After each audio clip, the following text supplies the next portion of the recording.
And it seemed like everybody and their mom wants to be a Houston Texan lately. And apparently that includes J.J. Watt. Listen to what he had to say at this charity event this weekend in response to Texans head coach Demeco Ryans this week. I mean, I told Demeco last year, I said, don't call unless you absolutely need it, but if you ever do call, I'll be there. And he knows not to call unless he absolutely needs it. This is the last year I'll tell him that, because I'm not going to keep training the way I've been training, but he knows that if he ever truly does need it, I'll be there for him. I need him now. I need to make that call right now. Anytime you get J.J. Watt's ready to go, I'm ready to go.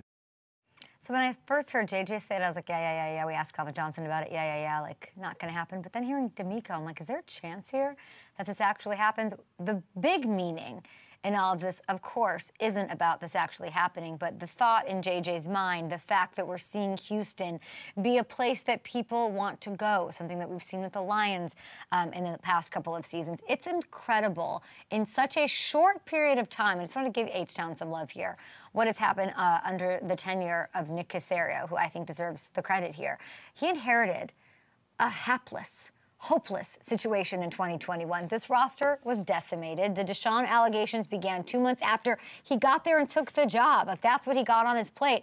And he didn't even have a first or second round pick in the first draft. This was brutal for Caserio. We know the Demeco hire and Stroud pick were the biggest part of the turnaround, but I want to dig into the Watson trade here just for a second to start the show, because out of this draft, we finally have a full picture of the absolute heist that Caserio pulled on the Cleveland Browns. He ditched Watson for what has turned into a 12-player haul, including Defensive Rookie of the Year Will Anderson, budding star wide receiver Tank Dell, and he capped it off by parlaying some of those picks from Cleveland into the package that reels in the big fish, Stephon Diggs.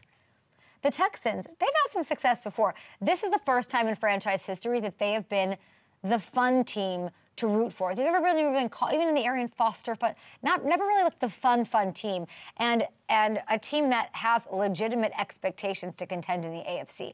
Bonkers to say and consider after where things stood 3 years ago, and hat tip to our guy Caserio for what he's pulled with the Texans. Excited for their schedule release, excited for all of the things, their new draft, seeing where Stroud goes and where he takes it this year. Budding media superstar, C.J. Stroud. So excited about all those things. We started our show with the Texans. Want to know why? Because we can. We do whatever we want around here.